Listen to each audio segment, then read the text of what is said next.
Hey everyone, this is Brian, and I want to thank you for checking out the podcast and remind you that at the beginning of 2023, the name of our podcast is changing to Church Advance with Brian Sams.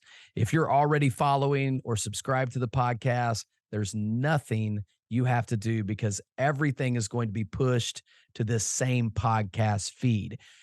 You're just simply going to notice that the name and the podcast artwork is going to display the new name effective January 1st of 2023. If you've not yet, be sure to follow and subscribe on Apple Podcasts, Spotify, or wherever you listen to podcasts. Of course, if you enjoy this content, please don't hesitate to leave us a 5-star review and share this podcast with your friends. Thanks again for being a part of our podcast audience. And now, on to this week's episode. You're listening to an ongoing discussion on life, leadership, and ministry. This is the Brian Sams Podcast. Hey, everybody. Welcome to the podcast. This is Brian. Today is going to be an exciting look at a Church Advance virtual event that we held just a few weeks ago. This particular subject was on pastoring through tough seasons. It was our privilege to be joined by Pastor Brian Croft, who used to be a pastor for years in the city of Louisville, Kentucky, and now he is the president of Practical Shepherding. He is doing a fantastic job helping pastors navigate through some of the practical and more challenging issues related to pastoring local churches. In this particular episode, Brian's going to share the story about how tough it was to revitalize the church there in Louisville, Kentucky. It is an amazing story, and he's got some fantastic lessons we can all learn. I also want to encourage you to check out Brian at practicalshepherding.com and check out the resources that he has available for you there. Now, let's head to this week's episode with Pastor Brian Croft. But I want to kick it to Brian, and Brian Croft is with us, and I know a couple more have jumped in. Brian is the director of Practical Shepherding Ministries, and prior to that was pastor for a number of years in Louisville, Kentucky. And I met Brian here in Jacksonville. I'm going to share a link to a sermon that he preached here at the Cutting It Straight conference in 2019 here at Pastor HB's church. Interesting, Brian, you didn't know this at the time. We've only met a couple times, but my church was splitting, literally splitting when you preached that sermon. Oh, wow. I lost 75 adults in one Sunday. It was brutal. It was torturous. It was public attacks, Google reviews, Facebook assaults. It was wild. And that sermon was a part of what really helped me continue on. And I've listened to it again. Just listened to it last week again. I'm going to share it here and let you guys, everybody needs to hear this sermon. It's from 1 Corinthians 16. It's powerful. And thank you for preaching the sermon, but also thank you for what you're doing for pastors. So tell us a little bit about Practical Shepherding, and then share us a little bit from the word about pastoring through tough times. Yeah, Brian, thanks for having me. Actually, Ken, thanks for sharing, man. I'm sitting here going, I got like tons of questions, but I guess I'm supposed to share now. But just for the record, Ken, I have questions for you, man. Thank you for sharing that testimony, man. Yeah, Brian, that conference with HB was it was really meaningful to be a part of that. HB's been a friend for a long time, and he reached out to me, and he usually has like mega church pastors as the speakers at his conference. So he asked me, I was like, HB, I pastor 75 people. He goes, yeah, I know. It's like, HB, I'm white. Yeah, I know. I still want you to come. Oh, okay. You say so, So I wasn't sure why I was there, but it's been encouraging to hear the fruit of stuff, including what you just shared. So thank you. Yeah. So guys, good to see you, man. I can share a little bit about even just from the link, the talk he just linked. It'll expand a lot more on my fuller story, but wanted to take a few minutes to give a brief version of that. So I've been a pastor for 25 years. I did 8.5 years of associate pastor work in churches, and then I went to be the senior pastor of Auburndale Baptist Church in the south end of Louisville, Kentucky. And I was pastor there for 17 years. And before I transitioned full time to go with to serve practical shepherding for the last 2 years. So I made that transition almost 2 years ago. And my 17 years at Auburndale, I went to a classic dying SBC church, 30 elderly people in their 70s, 80s, and 90s, building falling apart around them, financial shambles. I mean, the church was about to close, just a few years from closing. Felt called to go there. I'm an optimist, so I went in going, oh, this is gonna be great. Lord's gonna work. And my wife's like, are you nuts? You're taking me where? And as you guys can imagine, she was more right than I was. That's pretty typical, anyways. So my story there, I went in, and in the first 5 years, there were 3 different movements to get me fired. There were threats of violence against me. There were the pastoral search team that hired me. By year 3, were slandering my name throughout the community. The church ran out of money at the end of those 5 years. At the end of those 5 years, at the ripe age of 34 years old, I was having health issues that showed up. I had a heart issue that developed at that time that I still have to monitor to this day. And I'll turn, Lord willing, I'll turn 48 next week. So the first 5 years were just brutal, and almost had to step away. But God was faithful to be at work during that time, and that's the fuller story that I think that Brian linked there that you can hear. That I'm not going to get into all of that, but in year 6, the ship just turned almost magically, and the church began to flourish from that day on.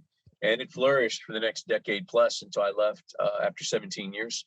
When I say flourish, I think a lot of times we think money and numbers, and that's not what I believe is necessary. That can be a sign of God's blessing and flourishing, but that is not the only evaluation. Right. But the next 10 plus years, we saw a church that was all white, that became racially diverse and diverse in a lot of different ways. And learn to love and welcome all people who would come through the doors. 5 generations out of those 75 members that were there when I left. We had, in that 17 years, we had sent out 32 families, either raised up, trained, sent out 32 families to be either pastors or missionaries around the world. Out of a congregation that was never got above 100 members. So God just did a tremendous amount of amazing things we saw during that time. But those first 5 years, what I went through during that time, I mean, I could have never prepared for. And I just would never dreamed I would have gone through all those kinds of things. There's tough church situations, which I assume all you guys who are pastors know exactly what that means. Brian just articulated what is a really, just excruciating thing to go through as a pastor in church, a split like that. Mm-hmm. But what I found was it was kind of a whole nother level when you're actually in a hostile environment, and what that does to you. You're preaching. I was preaching for about 3 to 4 years. I literally preached to snarls and scowls, and not everybody, obviously, but people in the congregation, people you're trying to love, people you're trying to feed with the word, people you're trying to pour. You've given everything up to come and try to pastor this church and make a difference, and they're just coming at you with hostility. And I asked all the questions that you would normally expect all of us would ask in those first 5 years going through them. Like, what am I doing wrong? Like, is God punishing me? Like, what is there hidden sin in my life I don't know is there? And I mean, you ask all those doubting questions because you're thinking something's wrong. And I think that's the part that God taught me the most, is even being immersed in a hostile environment like that and experiencing it, that God was just as much at work there as he would be in a flourishing first 5 years, whatever that looks like. So I want to read a text to you guys. If you got a Bible, you can turn to 1 Corinthians 16. This is the text even that Brian alluded to, but I think it's fascinating. I never saw this until I preached through 1 Corinthians years ago in my church. Nobody wants to just choose to preach the last chapter of the epistles, do they? I mean, it's just, we think all the meat's in the middle, and so we just overlook the travel things that Paul mentions, and here I'm coming here and be prepared to greet this person and that person. But this is a stunning paradigm right here in chapter 16 of pastoral ministry. And I think particularly in pastoral ministry in tough seasons in particular, to make sense of that. So I'm going to read chapter 16, verses 5 through 9. You can follow along. You can just listen to me read. Paul writes at the end here, I will visit you after passing through Macedonia, for I intended to pass through Macedonia, and perhaps I will stay with you or even spend the winter, so that you may help me on my journey wherever I go. For I do not want to see you now just in passing, but I hope to spend some time with you if the Lord permits. But I will stay in Ephesus until Pentecost, for a wide door for effective work has opened to me, and there are many adversaries. So, this is the end of 1 Corinthians. Remember that, where Paul basically greets them with, I see all these evidences of grace in you. He praises them in chapter 1. We forget that. Then the rest of the letter of 1 Corinthians is this really giant rebuke. And so if I was a member of the Corinthian church, hearing this being read publicly and the hearing of all the members gathered to listen to this, if I got to chapter 16, I don't think Paul likes us very much. And so I think it's important that when we get to 16, he says, by the way, I want to come see you, and I don't want to just pass through. Like, I want to come and see you and be with you. He kind of bookends this letter with his affection for them, and I think it's important to see. But he says, I want to come and stay with you, but I can't come just yet. And he gives 2 reasons why. He says, the first one is his work's not done. Like, he's in Ephesus, and he clearly believes his work's not done. Verse 8, I'll stay in Ephesus until Pentecost, for a wide door of effective work has opened to me. So, like, whatever God called Paul to do in Ephesus, he didn't feel that work was done yet. So it caused him to stay in Ephesus, and he couldn't go and see the Corinthians. But the second reason that he stays and can't come to them yet is the very last part of verse 9. He says, there are many adversaries. Verse 9, a wide door of effective work has opened me, and there are many adversaries. The other reason he stays in Ephesus is because he says there's adversaries. So I have to stay. And brothers, how often is it that we conclude when the adversaries come out of the shadows in our churches, we conclude it's a sign we're supposed to leave. We conclude it's a sign that something's wrong. I made a mistake. This is not where I'm supposed to be.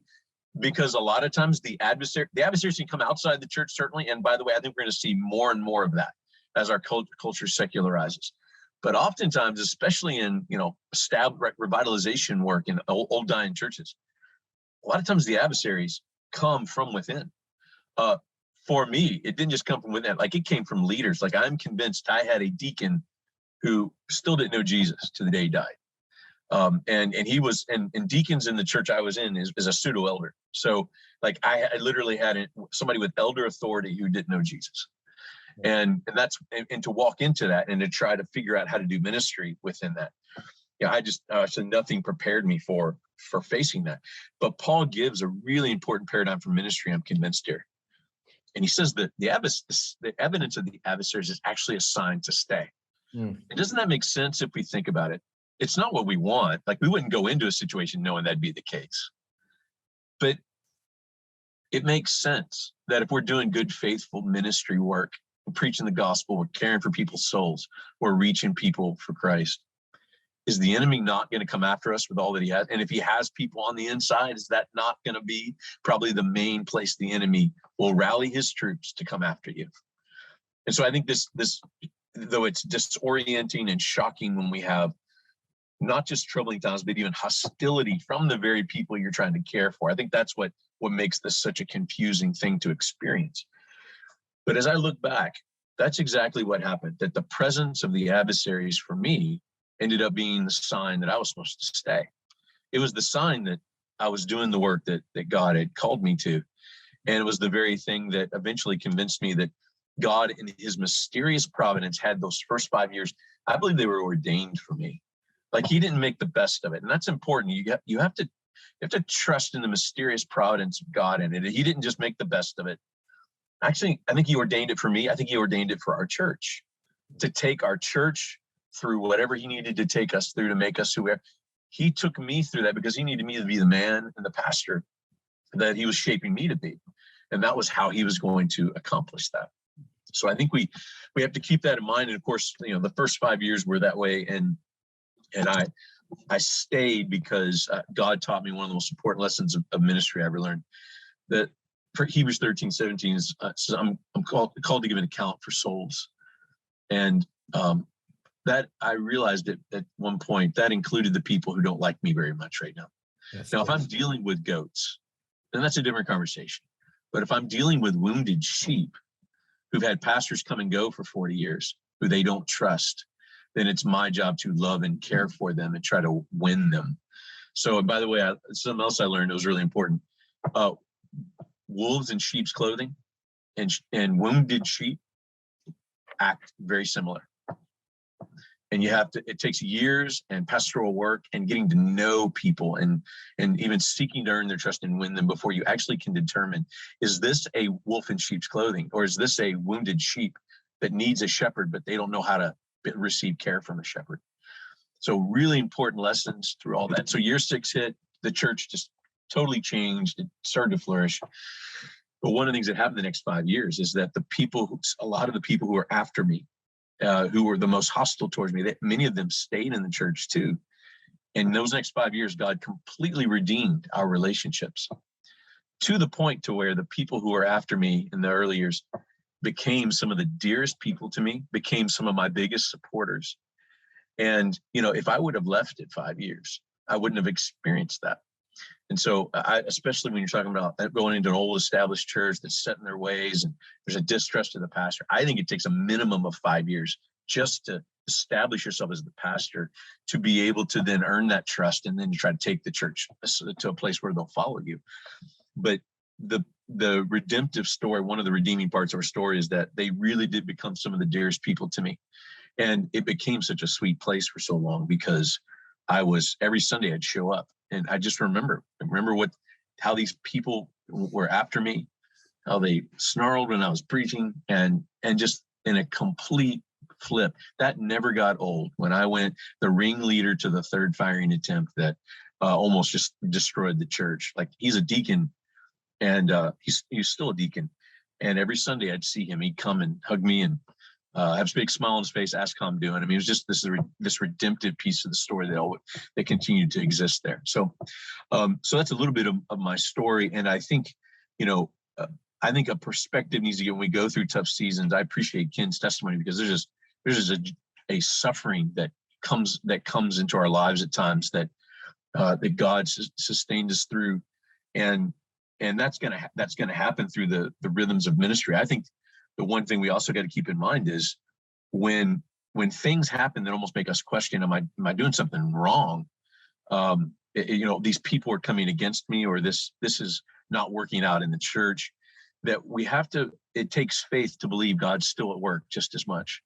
Mm-hmm. And we have to realize that just because it's not going the way we want it to, doesn't mean it's not going exactly the way God wants it to. Yes. But that takes faith. But if you can, I believe in all hundreds of pastors I get to work with all around the world, the number one source of discouragement I see in pastors is that God's not doing what they want to see happen. But if we can just kind of look with eyes of faith and go, you know what, I'm being faithful, and I have to conclude this is what God wants to do with this place right now, whatever mess I'm in. That takes faith. But you know what, that can encourage us in a really strange way as we're riding the tough season in our ministry. So 3 things I'll give you that I learned as far as how do you just persevere through the tough season. Number 1, you got to have a close personal walk with Jesus. Like if we have Jesus and that's all we have, that's got to be enough. And I think ministry becomes that thing that we end up trusting our worth and our value and our satisfaction in. And when it doesn't go well, that is a wonderful recipe to have an identity crisis and to become incredibly discouraged, even despairing. We have to know if we have Jesus, we're okay. We have enough. We have all we need. And so I just want to encourage you to always be, investing in that daily walk with Jesus and to have an intimate walk with him and to know him and to trust him, to know he's for you and loves you. And because when the tough times come, those truths will really become particularly precious to you when nothing else seems to be certain in whatever you're facing. It also allows us to hold on to our ministries very loosely. And if we end up having a really tight grip on our ministries, like this has to succeed or else, that's a dangerous place to put our trust. So close intimate walk with Jesus, that's something you can count on. We always need to be doing. to have a flourishing ministry and to have the perspective we need as we do it. Number two, you got to care for your own soul and just care for yourself. So one of the things that encouraged me about hearing Ken's testimony, which I'd never heard before. So thank you, Ken. Just the effort. I mean, the effort you made to care for yourself, to get the help you needed, to realize you had to focus in that place. And it obviously caused you to, let go of some things and God teaching you through that. But I commend you for just doing what you got to do to care for yourself through that season. And I'm sure that's one of the things that made it particularly hard. But guys, I learned this. There's the most dedicated church member does not know how to care for you as a pastor, like you know how to care for yourself. If we rely on our churches to care for us, we will not get cared well for. That doesn't mean we won't receive care. Don't hear that. But I'm saying you know how to care for yourself better than anybody else. And so you've got to fight for that and take care of yourself. It is not selfish for you to care for yourself. So you are at the best place possible to be able to pour out for others. But that is the incredible irony of pastoral ministry. I find we dedicate our whole lives to pour out for others at the expense of caring for ourselves. And that's, 50% of pastors don't make it 5 years. 80% don't make it 10 years. That's the stat. I saw a recent Barn article. You guys probably saw it. I was floored by it. 42% of pastors in the last year have considered quitting ministry. That's almost half the pastors they polled almost quit ministry.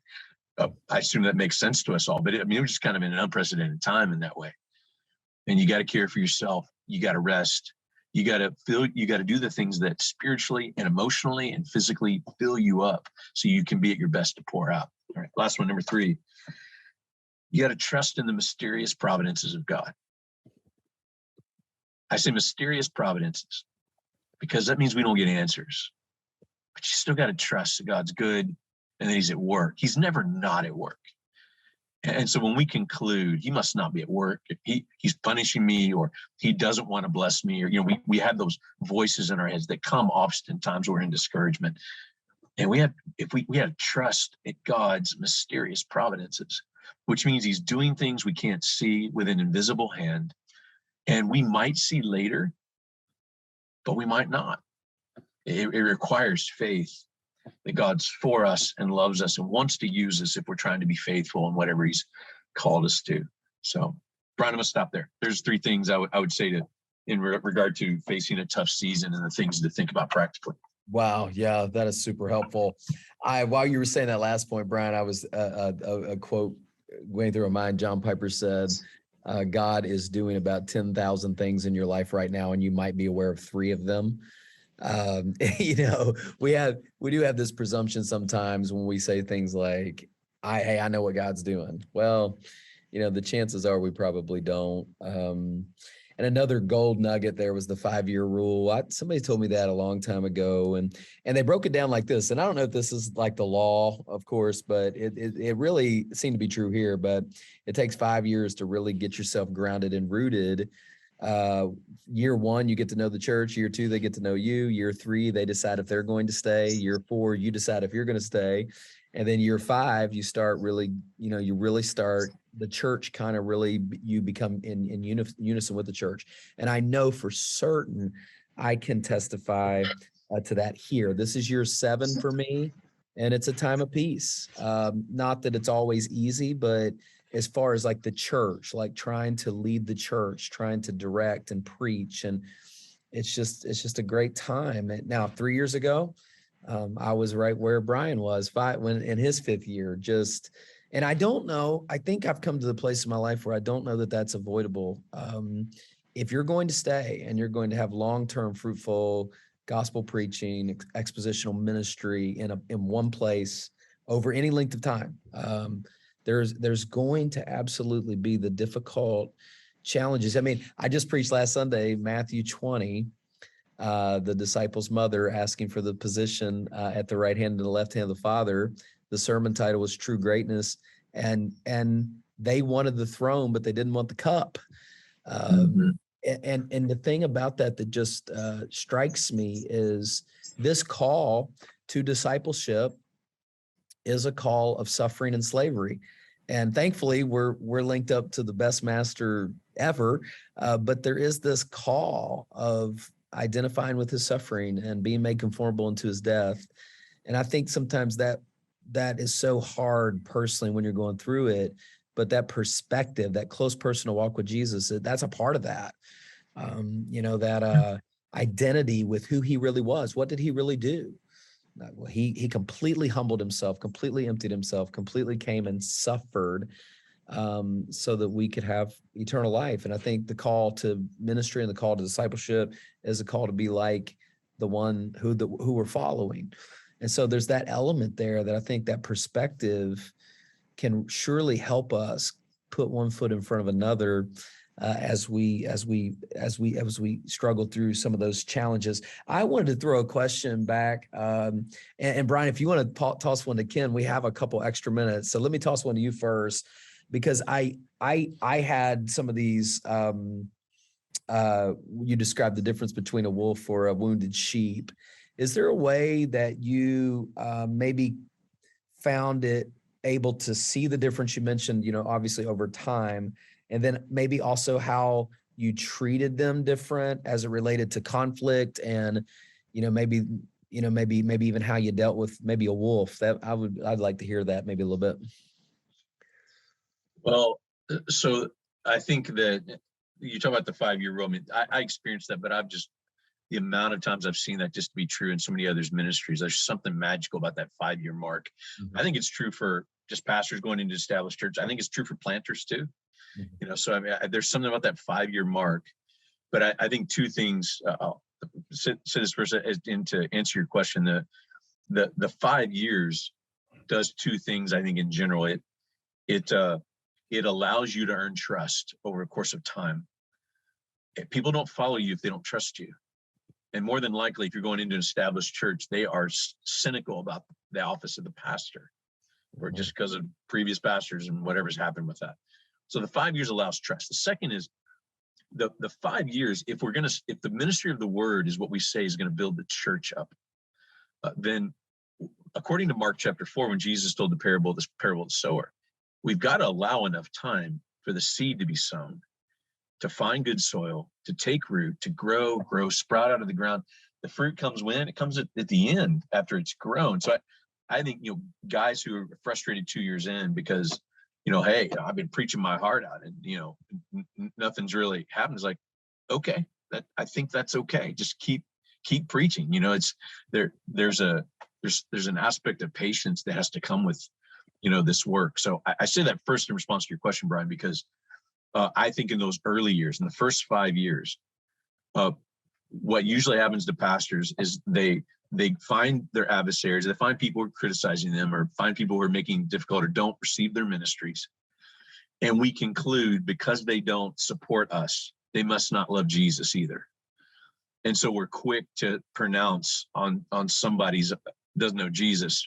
Like, I don't know how many times I've heard this. And by the way, no shame if you said it, because I said it, one time. Like, they must not love the word because they hate my preaching. Like, well, maybe it's the preacher too, maybe it's me when I was a young guy trying to figure out preaching. And I look back on that, realized that was the case too. So I think, the first thing I would say to that, Brian, is I think in the first 5 years, you got to be really careful to label somebody a wolf, because you probably do not have enough body of work and relationship time with those people. Now, if somebody, apostatizes their faith, or, whatever it might be, but like, I'm telling you, literally, that's the redemptive side of my story. When people stayed and God redeemed our relationships, there are people who I would have told, you asked me in year 3, I was like, man, I'm putting money on the table. That's a wolf in sheep's clothing right there. Mm-hmm. And they weren't. They knew Jesus. They were really hurt, and they did not trust the pastor. And that wasn't my fault. That was 30 years of pastors who really did some hurtful things to them, and they're sheep, and that's how sheep respond to that. So I would say the first thing you have to do is you got to give it years before you start to make those conclusions. And along with that, you also have to do the pastoral work to get to know people. So you could be there 5 years, but if you avoid the difficult people, you will probably not be any further to identify whether they're wolves or sheep. So you got to do the hard pastoral work. I'll never forget this woman in Wednesday night Bible study stands up in the middle of the Bible study and just like blasts me and like calls me, stands up in front of everybody, calls me everything you could think of, like in front of everybody. And it's so bad, I had to shut the Bible study down. Like, let's go home. And the next week, her beloved dog dies. And I'm like, oh man, like, what do I do with this? And I had this big argument. You can imagine I had this big argument with myself. I eventually went to her house. And but yeah, don't give me any award for that. I just like practically cursed under my breath going to do this, but just felt obligated to do it. And I walk in and she's in shock to see me. Like she just couldn't believe I would show my face and certainly for any reason to care for her. And again, honestly, I was kind of there out of just feeling an obligation, not because I wanted to care for her necessarily after what she had done. But you know what? She softened after that. Just the fact that I showed up that day. And so I think we got to remember the way people deal with pain in their lives varies. And we've got to be able to absorb some difficult things said to us. I think some transferred hurt from a previous pastor that now is on you. I experienced that. I think every pastor does. So yeah, I think you got to give the time, and you got to just be very slow to label somebody a wolf. But I think eventually, like 7 years in, this one deacon I still think didn't know Jesus.